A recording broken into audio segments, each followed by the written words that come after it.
News headquarters in Raleigh, your number one source for local news. WRAL News, coverage you can count on.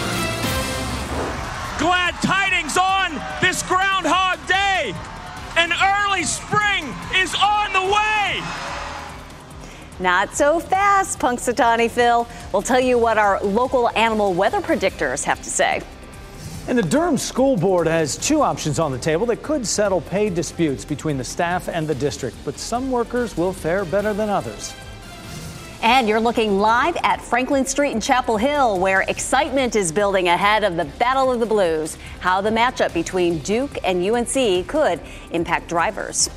In just a few hours, Durham Public School leaders weigh their options to settle pay concerns among their employees. Good afternoon, everyone. I'm Renee Chu. And I'm Jeff Hogan. Thanks for joining us. The problem led to protests that closed a dozen schools on Wednesday and disrupted bus routes and other school operations. WRAL's Ken Smith examines the solutions school leaders are considering this afternoon. Ken? Yeah, Jeff and Renee, we're hearing from these solutions will benefit some employees and not others. So there's still a disconnect to what employees want versus what the district can deliver. This comes after days of protests and a sick out earlier this week. There are two options on the table for the classified employees' future paychecks. Classified employees are those workers who are not teachers, like bus drivers and healthcare professionals. Option one gives all staff at least a 4% raise, but employees won't be paid for out-of-state or private practice experience.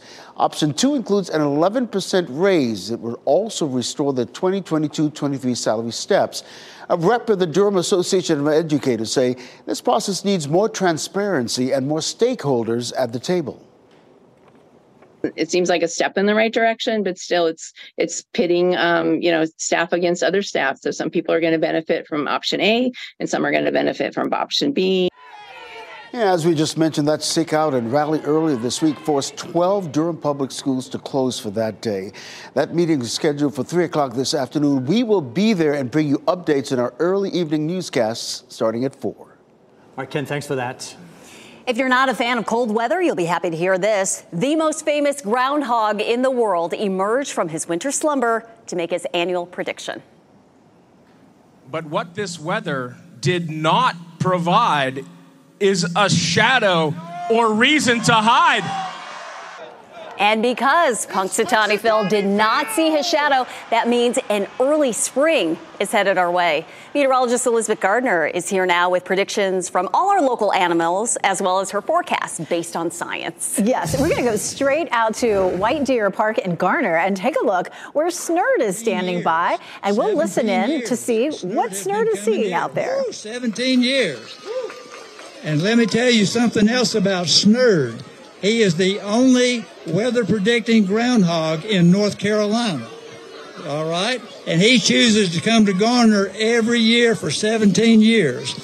He doesn't believe in all the shadow stuff. He has a weather laboratory just like on TV. He's got seismographs and altimeters and thermometers and barometers, and he knows how to predict the weather. We can trust him. We can trust Snurd. And with that, I'm going to pass the microphone over to Vinny, and you can tell us a little bit more. All righty.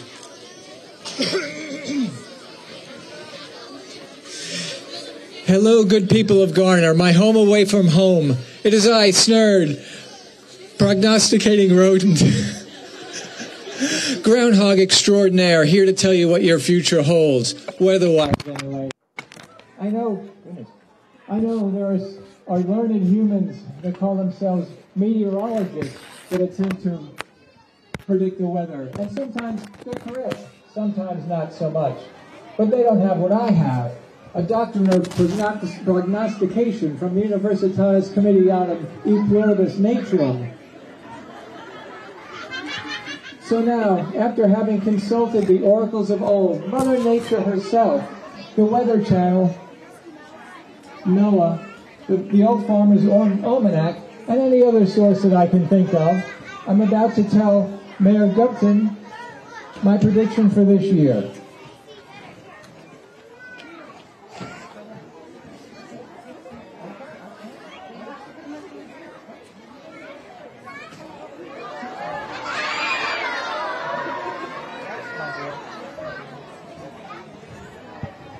Okay, I'm listening, Steve. Okay. You can't hear it, I can.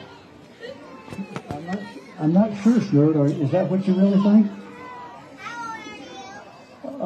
Last chance. Look around. Tell me one more time. Oh, I got it. I got the whole thing. Snerd says, what a beautiful day together with friends. It's warm and sunny and clear. Get ready for more bright days ahead because spring will come early this year. Go Snerd! Go Snerd! All right, so there it is. Snerd saw her shadow, but if she sees her shadow, then we've got more winter ahead. I'm not sure exactly that's what the mayor said, but it's been a ton of fun. This is really interesting. For the last couple of years, there's a very interesting animal that has been doing the prognosticating over there in Apex. I think we have the video of this. Take a look here. A big crowd in Apex at Olive Chapel Elementary School, where students enjoyed a break from the usual groundhog.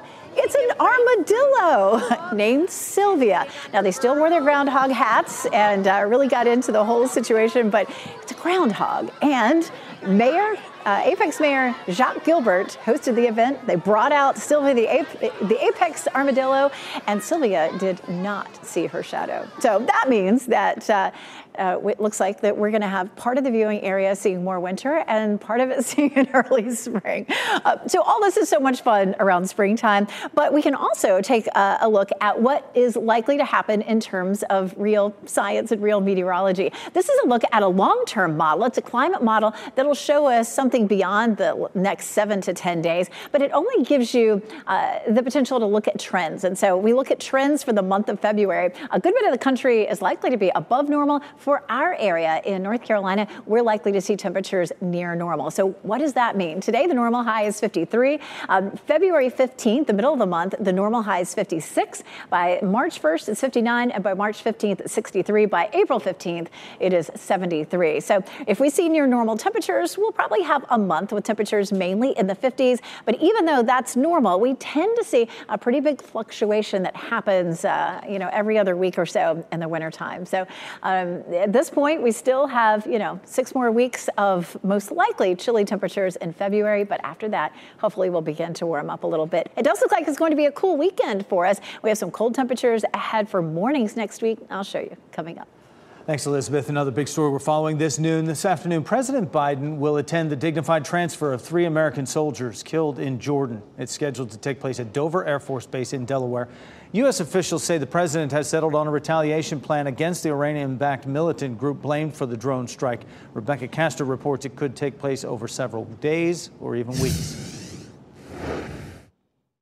A solemn day in Delaware as 3 U.S. soldiers killed in Jordan. Sergeants William Rivers, Kennedy Sanders, and Breonna Moffett return home to their loved ones, with President Biden on hand to play consoler-in-chief. Reality probably won't set in until we actually travel to go receive her remains.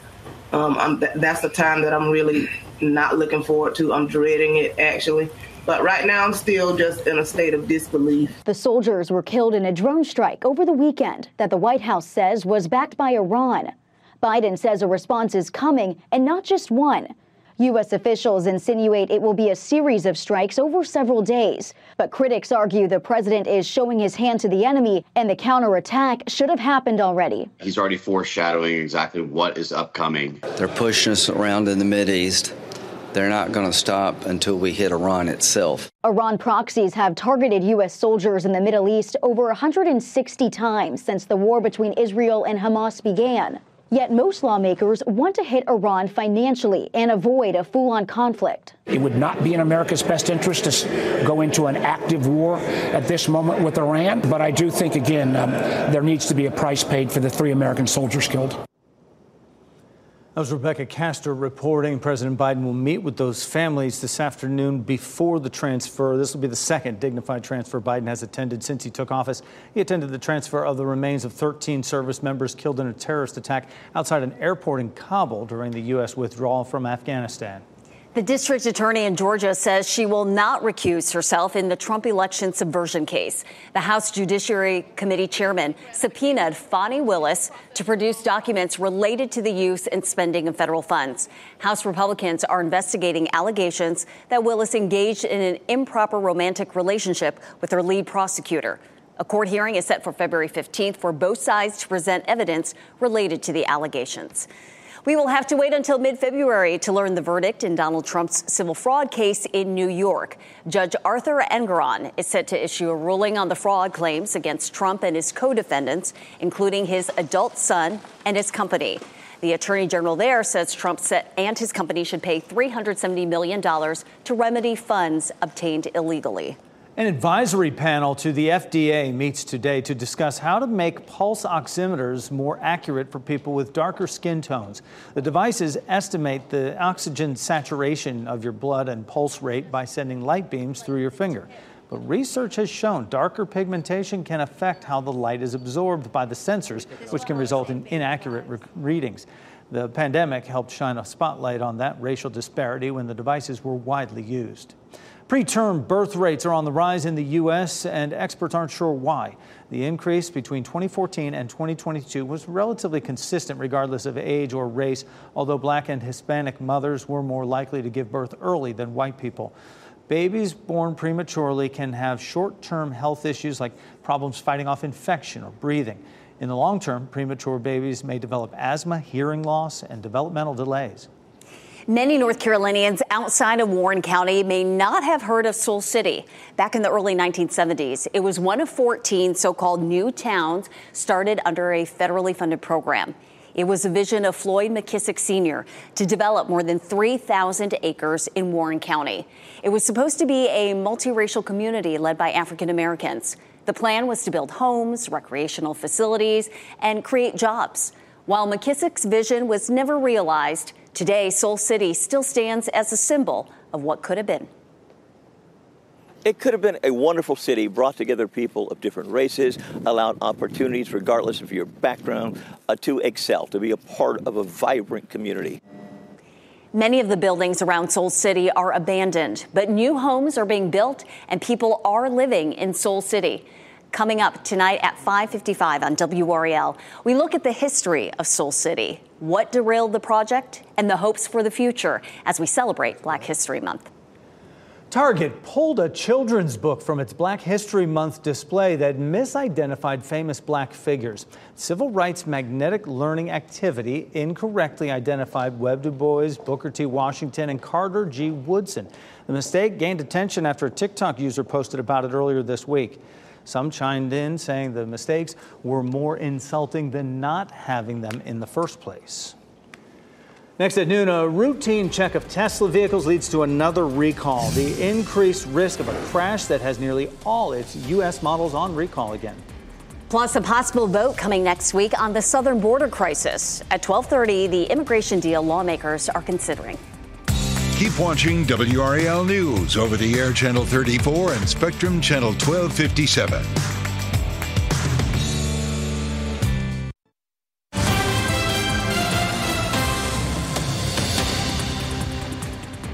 Happening right now in the WRAL Live Center. We are following some breaking news out of Florida this afternoon. A Florida Highway Patrol trooper has died after crashing while trying to detain a fleeing felon. There's a news conference happening right now. This happened in St. Lucie County around 3:30 this morning. I want to show you the scene of that crash. His patrol car was involved with a tractor trailer. Trooper Zachary Fink died. The man has been detained in connection with his death. The felon's car was found crashed into a tree about a mile away. That's where he was detained. But lots of reaction this morning from his death. Governor Ron DeSantis posting to X, "Our hearts go out to the family of FHP trooper Zachary Fink, who was killed in the line of duty while attempting to detain a fleeing felon." Again, I'm going to check in on this and bring you any updates from the Live Center. Today, the fourth funeral is happening for a teen killed in a crash on I-95 last week. 17-year-old Alan Lockamy will be laid to rest after service at Edgerton United Methodist Church in Selma at 4 this afternoon. Lockamy is one of 4 teens who died in the crash in the early morning hours of January 22nd. If you drive a Tesla, your car is likely part of the company's latest recall. Tesla is recalling nearly every one of its cars sold in the U.S. The reason? The font sizes on the warning lights are too small for some drivers to see or read, and this could increase the risk of a crash. The issue was found during a routine audit of Tesla vehicles. Tesla says it is not aware of any crashes or injuries caused by the issue. Those affected can get an over-the-air software update to fix the issue for free.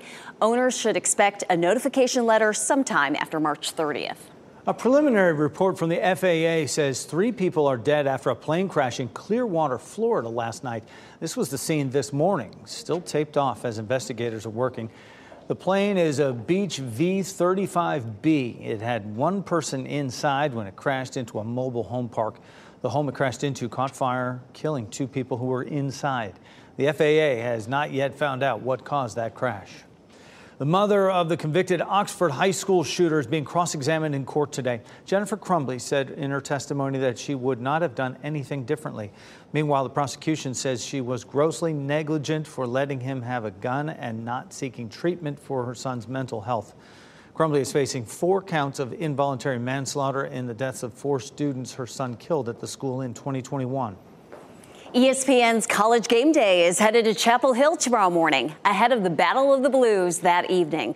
Town officials are warning that traffic and parking will be difficult. The town is asking drivers to be aware of increased pedestrian traffic and to give them the right of way.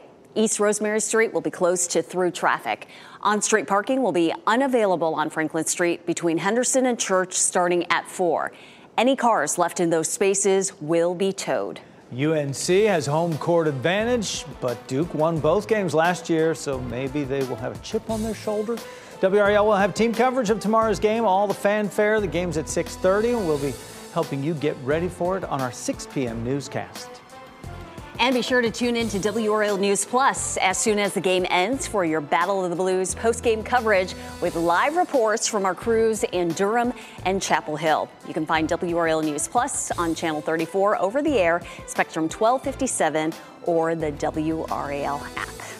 It's always lively matchup, fun first meeting of the season, regular season here, but the kids will be out at 7:30 tomorrow morning getting ready for game day coming in. Yeah. Also a lively day for Groundhog Day with all the prognostications. The general consensus seems to be early spring, Elizabeth. It sure looks like spring out there.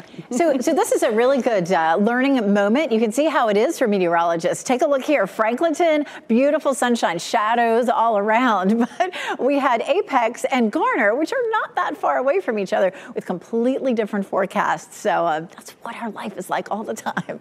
58 is our temperature right now, at least the last reading, the last hourly reading. But we're watching some of the more frequent readings that come in, are already climbing into the 60s in some places. So we're looking at 64, 65 for the high temperature this afternoon with a lot of sunshine. Here's a look at the satellite view. And we do have some cloud cover across southern Wake County and down across parts of Fayetteville and southward. But we're looking at more sunshine in some of our northern counties. So we're looking at just a little bit of moisture out there that's producing some clouds. We may have more cloud cover this afternoon as a front drops in on us by mid to late afternoon. And you can see how it clouds up a little bit, especially in our eastern counties, starting at around 2 o'clock and continuing up until around sunset or so. So here's a look at the roundup, at least right here. We have Garner. We have Snurd in Garner, and Snurd did see his shadow. So that's 6 more weeks of winter. And then Apex, Sylvia, the armadillo, did not see his shadow, and so early spring. So, I mean, again, it's not that far between the two. So, you know, take your pick. And of course, Punxsutawney Phil did not see his shadow, so that's early spring there. And I tell you, those folks in Pennsylvania was very excited about that this morning. 60 in Southern Pines, 58 in Fayetteville and in Raleigh. It's 62 in Rocky Mount and 62 in Goldsboro. Shaping up to be a lovely afternoon. Temperatures are 5 to 10 degrees warmer than they were this time yesterday. And we'll see 65 in Raleigh, 61 in Durham, and 67 in Fayetteville. But the cold front that'll drop in on us later on today will help to reverse our wind. Our wind has been southerly. Once that front drops in this afternoon, our our wind will start to shift to northerly, northwesterly, and that is going to help to open the door to some cooler air that will arrive by tonight. 53 is our normal high, 65 today. We're back to 53 tomorrow, as well as Sunday. Monday, Tuesday, Wednesday, most of next week, we see temperatures in the 50s for highs and overnight lows near freezing. So that's winter-like for us for sure. Speaking of winter-like, if you're going to be out there for ESPN's game day in Chapel Hill, you can start getting in line at 7:30 and it will be in the mid-30s. So you definitely want to grab a coat. And then as you're wandering around Chapel Hill in the afternoon, temperatures will be in the low 50s, and then game time temperatures will be in the mid-40s. So the coats may get a bit of a workout. Everybody's going to shed their coats for that run, the Krispy Kreme challenge. So much fun. People like to dress up in costume for this. Running from the bell tower at NC State to eat a bunch of donuts and run back. The temperature at start time likely to be in the upper 30s. So it's going to be chilly, but skies will be clear. A nice quiet weekend for us. Our temperatures will be near normal. Again, 53 Saturday, 55 on Sunday. We take a look at the morning lows, and we're near freezing almost every day for the next week or so. We're going to talk a little bit more about what is coming for the month of February in just a bit. Elizabeth, thanks. Coming up on WRAL News at 5, food tossed at 3 different restaurants during health inspections in our area. 5 on your side's Keely Arthur explains the problems that were found in this week's restaurant ratings. And tonight at 6, why Raleigh is about to start a new study about creating a quiet zone for trains coming through downtown.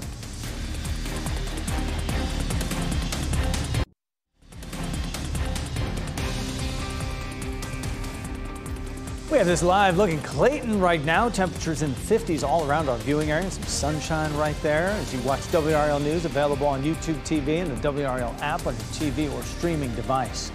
Artificial intelligence software is changing the game when it comes to composing music. AI can draft lyrics to a song in seconds, reproduce voices, even create drum beats. The high-tech programs are dramatically altering the future landscape of the music industry. Some musicians believe AI will help spark creativity and lead them to new sounds. However, others don't believe there are enough boundaries. There have been a real proliferation of AI developers who have trained AI models with large-scale amounts of copyright works without actually getting any authorization for doing so. As the debate over AI regulation continues, advocates see a future where AI enhances a musician's abilities instead of threatening their artistic integrity. The Bears' Ayo Edebiri has been on an award season roll, and tomorrow night she hosts Saturday Night Live for the first time. Mark Barger has a preview. Thank you. From the chaos of a Chicago restaurant kitchen, on the FX dramedy The Bear, Richie, do you even know how to do fries? Ayo Edebiri is entering another frenzied setting at Saturday Night Live. This past week has been really crazy. This is like the most insane, amazing place. That's after an insane, amazing January, which saw Edebiri win Critics' Choice, Golden Globe, and Emmy Awards for her performance as ambitious sous chef Sydney. It's probably very cliche and cheesy, but it is like a dream come true. Now the Boston-born actress is living another as SNL host. This show could be the greatest show of our lives. Started as a stand-up and went to NYU and have done comedy alongside a lot of the people who work here now. And they have all got even more reason to be excited. J-Lo's also going to be the musical guest. J-Lo! I think it just adds to the surreal nature of it all, where I'm just like, okay, I mean, if you're telling me this is my life and it's happening, I have no choice but to believe you. And Edebiri was stunned to make an early connection with the music superstar. She followed me on Instagram the other day, and I was like, okay, best friends.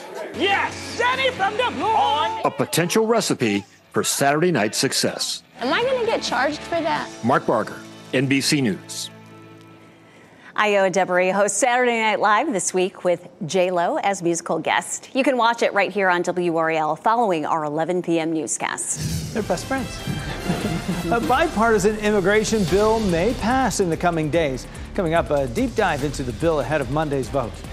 Plus, an advertising company is paying out millions of dollars after picking up Purdue Pharma's OxyContin as a client. What the company has to say about the lawsuit just ahead.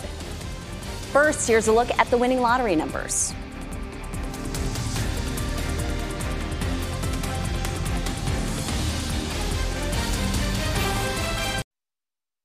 Shot in 4K ultra high definition. Your number one source for local news. WRAL News. Coverage you can count on.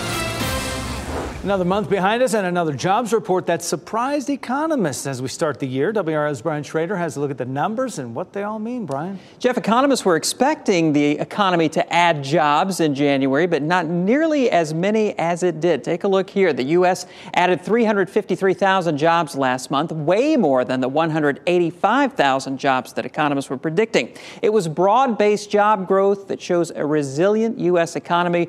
But wages also jumped much higher than expected, and that can feed into higher prices. UNC Kenan Institute economist Christian Lundblad says despite some major improvement with inflation, it's unclear what will happen with interest rates. If we see strong growth and continued inflation, you could imagine a sort of economic call for the rate environment to continue to increase. There's just a lot of ambiguity here. And right now, most economists are expecting the Fed to hold interest rates steady. It meets next month to make that decision. Maybe mid-year is what the experts are saying. All right, Brian, thanks for those numbers.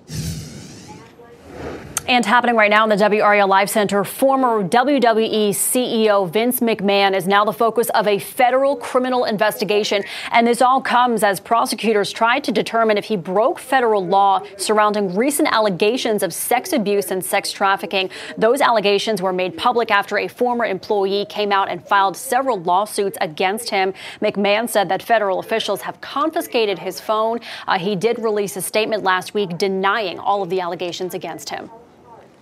Michelle, thanks. Crews were busy until 3:30 this morning fighting a fire in Johnston County. It started around 10 p.m. at a business near Dunn on Holly Grove Road. Firefighters say a shop on the property caught fire. No one was hurt. It took at least 8 fire departments to put the flames out. Clayton police say 3 young men are charged in a shooting and robbery. 18-year-old Andrew Teague, 19-year-old Jaden Chapman, and a 17-year-old are charged with attempted first-degree murder, robbery with a dangerous weapon, and conspiracy. This happened Sunday in Clayton. Anyone with information is asked to call Clayton police. Lawmakers on Capitol Hill could finally vote on a possible immigration deal as early as next week. NBC's Stephanie Gosk explains this measure comes after at least 7 people were arrested accused of attacking police outside a New York City migrant shelter. This morning, a landmark vote on immigration could finally be in sight. After months of battling on Capitol Hill, Democratic leader Chuck Schumer will force a vote on Monday. We cannot simply shirk from our responsibilities just because a task is difficult. As record numbers of migrants have been crossing the southern border, overwhelming authorities, President Biden has pushed for more action to combat the crisis. A bipartisan deal coming into shape in recent weeks. But former President Trump and his allies have been trying to undermine it, arguing it would give Biden a win in an election year. If the bill's not going to be a great bill and really solve the problem, I wouldn't do it at all. With the southern border under immense pressure, leaders of border states have been busing migrants to other cities. And in places like Chicago and New York, there's tension from overcrowded shelters. A growing firestorm after this dramatic attack on NYPD officers. Some of the suspects, migrants, according to police. 7 people were arrested for the assault in Times Square. I'm appalled at this. The city, we've had enough. Several of the suspects have arrest records since coming to the U.S., according to senior law enforcement officials. NBC News has not been able to confirm their immigration status. Now some have been released as the cases are pending. In any case, when you attack our police officers, you should go to Rikers Island. The district attorney saying violence against police officers is never acceptable. It is paramount that we conclusively identify each defendant and specify each participant's role in the incident. Governor Kathy Hochul, a Democrat, responding to the attack. Get them all and send them back. You don't touch our police officers. You don't touch anybody. Stephanie Gosk reporting. The initial procedural vote would require 60 votes to pass. It's currently unclear if the votes are there. Senate Democrats are considering canceling their annual policy retreat next week so senators can be there on the floor. Right now, President Biden was expected to address the retreat on Wednesday. In Halifax County, a man is facing more than a dozen drug and firearm charges after a lengthy investigation by the Drug and Gang Task Force. While issuing a search warrant at the home of DeAndre Ireland, agents found fentanyl, cocaine, marijuana, 3 stolen guns, and about $38,000 in cash. Ireland is charged with drug trafficking, possession with intent to sell, possession of stolen firearms, and possession of a firearm by a convicted felon. His bond was set at $1.6 million. Ireland is due back in court February 22nd. A French marketing company that worked on Purdue Pharma's OxyContin account has settled a lawsuit that accused it of falsely marketing opioids as safe. It's the first time an advertising company has settled an opioid lawsuit. The company Publicis agreed to pay $350 million within the next 2 months and says it will not take on any more opioid clients. The company in a statement said it did not admit to wrongdoing and hopes the payment will help the effort to combat opioid addiction. Google Maps is about to get even more helpful. How artificial intelligence will be able to offer you new insights whenever you visit locations.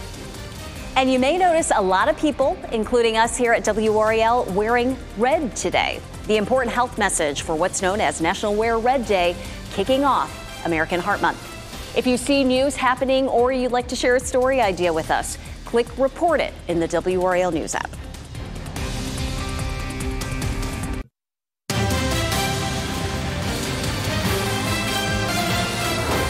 Google is adding generative AI to its maps. The feature is currently only available for certain areas and select local guides members. It allows you to speak to the app to help find new places in your hometown or throughout the country. Google says the system will work no matter how specific or broad your needs might be. It can also be used in a pinch, like suggesting things to do in case of a sudden rainstorm. And you can further refine search results by asking follow-up questions. Amazon is launching a new generative AI shopping assistant called Rufus. It's trained on Amazon's product catalog, customer reviews, and information from across the web. For now, it's only available to a limited number of Amazon customers. Amazon views Rufus as a one-stop shop for all your needs. It can answer questions like what to consider when buying running shoes and also respond to follow-up questions. Rufus can also provide context with insight on products based on specific activities or events. Apple's new Vision Pro headset is now available in Apple stores and online in the U.S. Customers who pre-ordered the device for almost $3,500 can now pick up their headsets. Apple says the headset will include more than 600 apps and games that are designed for special features on the Vision Pro. The company says users will be able to step into immersive environments when watching sports and content on streaming platforms like Disney Plus and Max. You could be among the millions of people who have cash assets just waiting to be claimed. According to the National Association of Unclaimed Property Administrators, more than 30 million people in the United States have unclaimed property. That includes unclaimed money from inactive bank accounts, unused rebate cards, uncashed paychecks, or life insurance policy payouts. To see if you have unclaimed property, go to nccash.com. Today's National Wear Red Day, a reminder that heart disease is the leading cause of death in women. After the break, we'll be talking to the local director of Go Red for Women to tell us more about this important cause. And while we've been trusting animals to tell us when it will warm up for the season on this Groundhog's Day, just ahead, meteorologist Elizabeth Gardner has our much more accurate full forecast.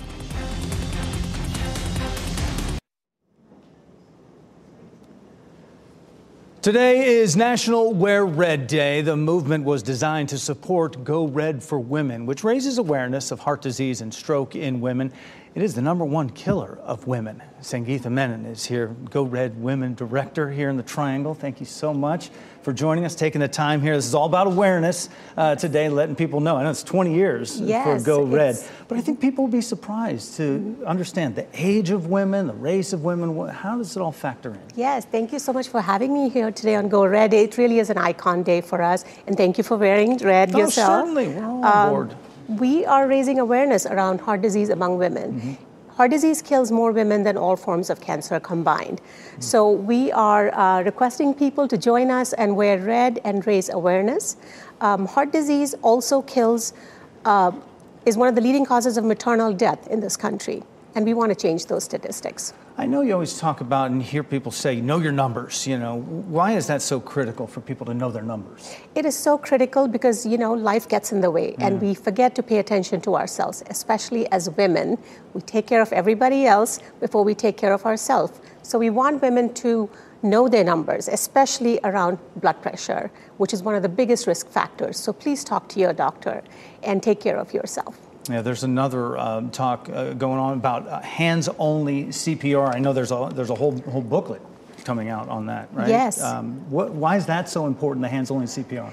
This is so important, especially this year as we celebrate the 100th year of the American Heart Association and the 20th anniversary of WRAL. According to the American Heart Association, 90% of people who have a cardiac event outside of a hospital die. And this can be changed with hands-only CPR, and their chances of survival increase by 2 or 3 times. So we really want to educate our communities, our country, that this is important. It's just 2 easy steps. Call 911 right away, and then place one palm on top of the other, push hard and fast in the middle of the chest to the pace of 100 to 120 beats a minute, and you could save a life. Well, hands only, I can save anybody's life, but women are more likely to die without getting that treatment. Also, a healthier lifestyle, okay? We preach this in the mornings, but it's tough for us to get the sleep we need, so I know this math. We wrap things up with a few of the headlines that we are following for you today. In just a few hours, Durham Public School leaders will weigh their options to settle pay concerns among their employees. The problem led to protests that closed a dozen schools on Wednesday. There's a meeting scheduled for 3 o'clock this afternoon, and we'll bring you there and bring you the updates. We'll be there for those updates in our early evening newscast starting at 4 o'clock. Economists were expecting the economy to add jobs in January, but not nearly as many as it did. The U.S. added 353,000 jobs last month, way more than the 185,000 jobs economists were predicting. It was broad-based job growth that shows a resilient economy. But wages also jumped much higher than expected, which can feed into higher prices. Brought it live to you right here on WRAL News at noon after taking several weather tools into consideration. Snurd the Garner groundhog is predicting an early spring. Punxsutawney Phil had the same thought. Sylvia the apex armadillo also saw her shadow. Tracy Chapman, who has not performed in public in years, will return to the stage Sunday at the Grammy Awards. The singer will perform her iconic song Fast Car in a duet with North Carolina native Luke Combs. Combs is nominated in the Best Country Solo Performance category for his cover of Chapman's hit. Chapman has only performed 3 times for the camera since 2009. Looking forward to that. An early Galentine's get-together for the dog moms of Durham. This Valentine-themed social meetup lets your dog paint their own canvas masterpiece. There will also be treats and goodies for dogs and their owners. It is Saturday from 3 to 6 p.m. at Bull City Cider Works. An 8-year-old from Detroit is getting a lot of attention for her impersonations of black icons. Rosie White has made videos of Harriet Tubman, Tina Turner, Whoopi Goldberg, many more, and we've even shared some of hers on WRAL News. After reenacting the dinner scene from The Color Purple, Rosie caught the attention of Oprah Winfrey and was invited to join her at the premiere. She says it felt like a dream. I just feel great and happy. Every good affirmation, that's how I feel. How about that? Rosie's Hollywood adventure continues as she works for Disney, playing a character named Danielle. She's also working on her Black History Month videos that she's been doing since preschool with help from her older sister. She is so talented. Love her energy. Our pet of the day may look like a child who gave themselves a haircut right now, but soon she will be the most gorgeous cat you've ever laid eyes on. This is Jules from the SPCA of Wake County. She's 9. Jules was adopted previously, but had to be returned after the owner developed allergies. Jules is friendly and outgoing. She gets along with other cats. And if you'd like more information on her, go to spcawake.org. Today is a special birthday for a little boy in Raleigh. Amari Taylor was born on February 2nd, 2022. That is 2222 when you write out the date. And ahead on our news at 4, how he's doing on his 2nd birthday, the big 2. Oh, that is so cute. There's another special birthday this weekend. You know what? Groundhog Day always means the next day is Renee Chu's birthday, and that's tomorrow. It's on a Saturday. I get to sleep in. Woo! Have so much fun. Thank you. Have a good weekend. You'll be safe. Have a great day, everybody. Keep watching WRAL News over the air Channel 34 and Spectrum Channel 1257.